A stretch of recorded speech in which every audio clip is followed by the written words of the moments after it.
Hi everybody, this is Kevin Ivester from Ivester Contemporary.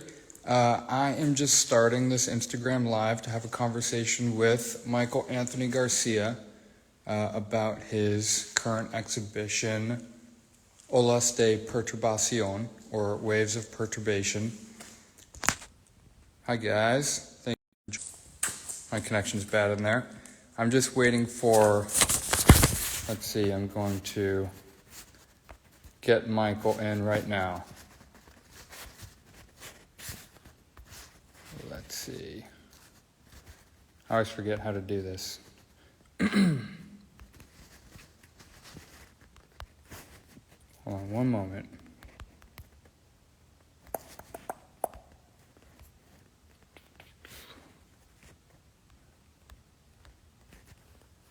I think I've got to wait for Michael to get in first. Hey, Johnny. Hello. Let's see. Hello. Just waiting for Michael here to start our conversation. There he is. Hey, Michael. I'm going to invite you in. All right. Just added Michael. We're going to wait for him to join. Hello, everybody. Hey, Michael. Hey, how's it going? How are you? Doing all right. How are you? I'm good. Thank you Good. for having a conversation with me today about your show. My pleasure. So can you hear me okay? Yeah. Okay. Just to give another brief introduction of the show for everybody who's tuning in. The exhibition is called Olas de Perturbación, Waves of Perturbation. How is my pronunciation? That was very good. You've been practicing. I am practicing. And this exhibition is just on view for 2 more days. Today, it's the end of Thursday. It's on view tomorrow, Friday, and it's the last day is Saturday. I prefer appointments for people visiting, but if you don't have time to make an appointment, you can take a chance and try to drop in. I just try to allow 6 people in the space at a time. But it is possible to get in if you don't mind sitting outside and waiting if there happens to be 6 people. But this is a low traffic area, so try your luck. It's an exhibition that you should come out and see. It's a beautiful show. Thank you. Thank you. Michael, would you introduce yourself first and then maybe give us a brief overview of the show? Sure. Yeah. So my name is Michael Anthony Garcia. I'm a multidisciplinary artist and independent curator based here in Austin, originally from El Paso. My work spans performance, video, sculpture, installation. I do a lot of found object work, as you'll see in the works in the show. And yeah, I kind of speak to kind of larger narratives and political topics, but through my own stories. Nice. Yeah. So this exhibition is called Olas de Perturbación. Where does that title come from? So I guess I should preface this with, I've been really exploring in my work themes of Latinx futurism. And so this idea of projecting myself culturally and my people culturally into the future, but also using the past as reference. And so a lot of the works reference time and time travel. And so this idea of waves, you know, time comes in waves, just like sound and light are in waves. And so for me, it was like this idea of taking that as a medium and disturbing it somehow. So in the works you see in this exhibition, I'm going backwards in time. I'm projecting myself backwards as well as bringing myself forwards. Yeah, I'm going to turn the camera around briefly so that you can talk about one piece in particular that happens to be my favorite one. I might lose, but I love this piece. Can you talk to us about how this relates to that idea? Yeah. So that piece is entitled, But Is He Clockwise? And that piece is constructed using wood from my home, actually. So I purchased my home 16 years ago here in Austin. And so a big part of that process of me when I purchased it, it's a fixer-upper, was that my parents actually came from Houston, where they were living, and they helped me, paint and do repairs and things to get it ready for inspection and things like that. And so that piece of taking that piece of my home was very important for me, and especially that connection to my parents, as well as like all those glasses that you see at the top of the piece. Those are my parents' glasses.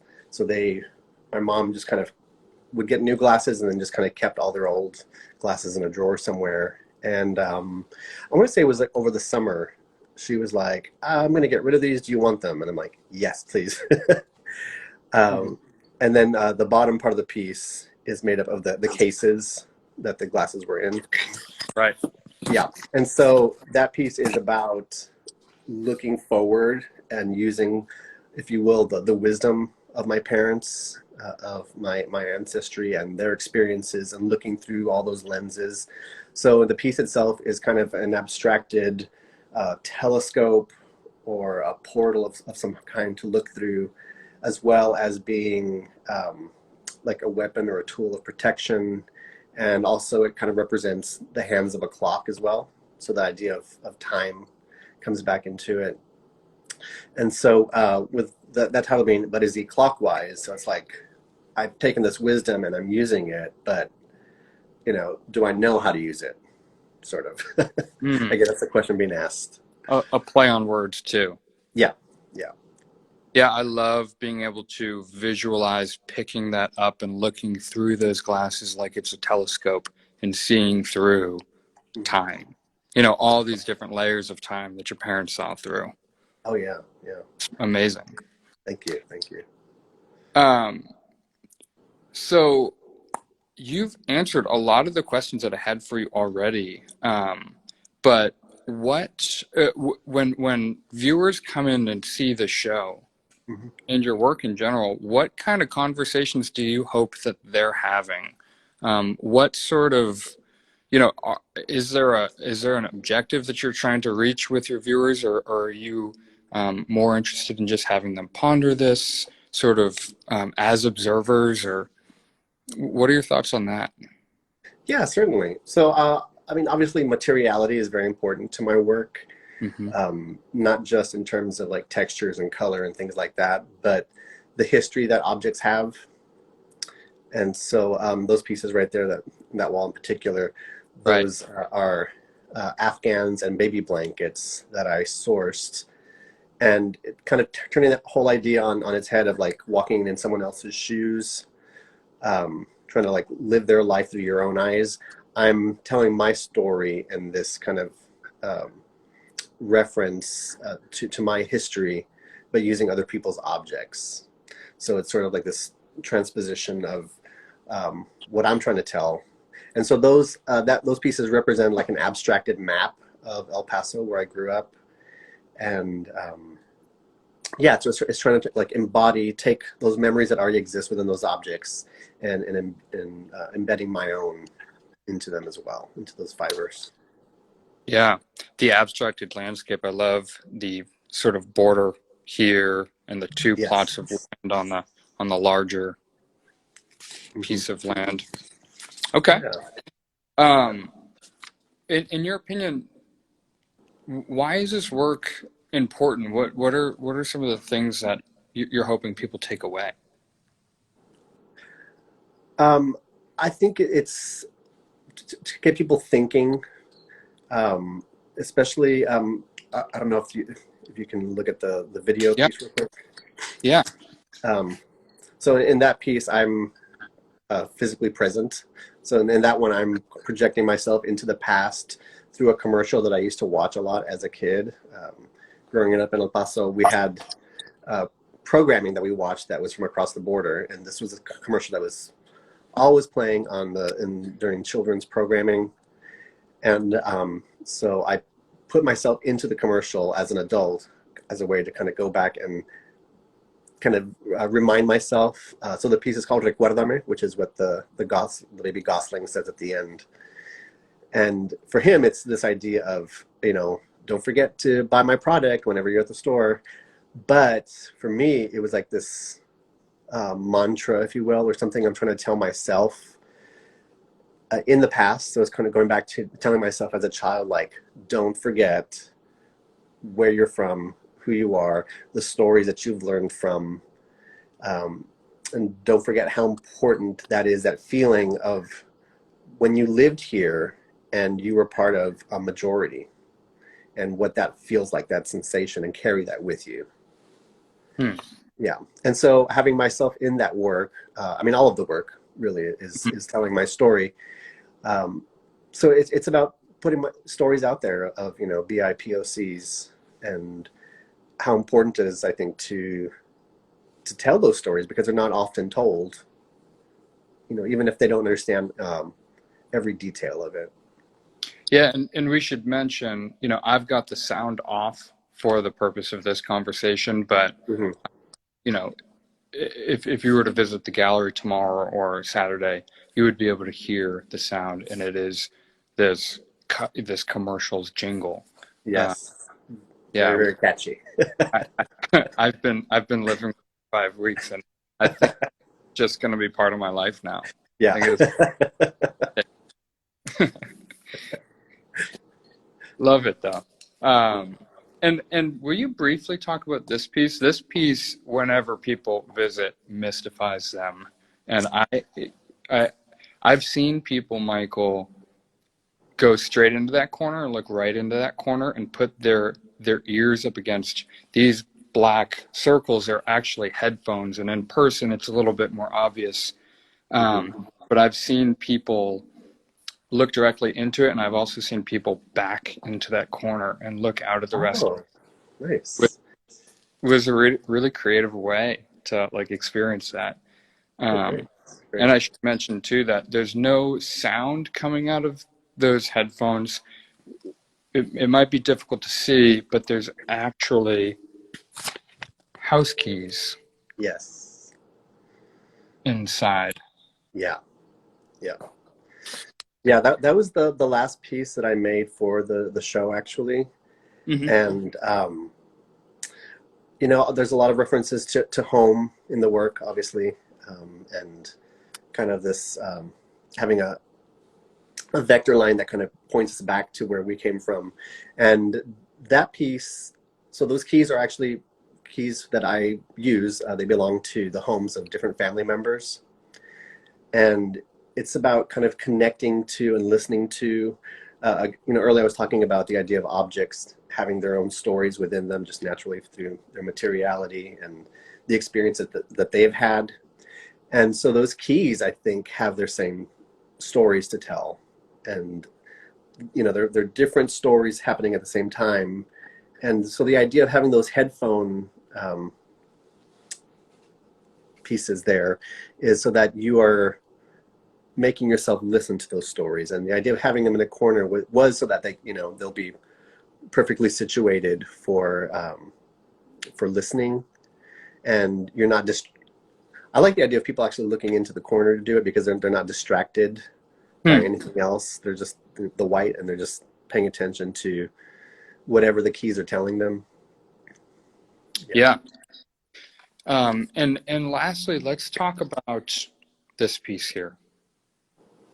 Yes. Okay, so that's Rearranger.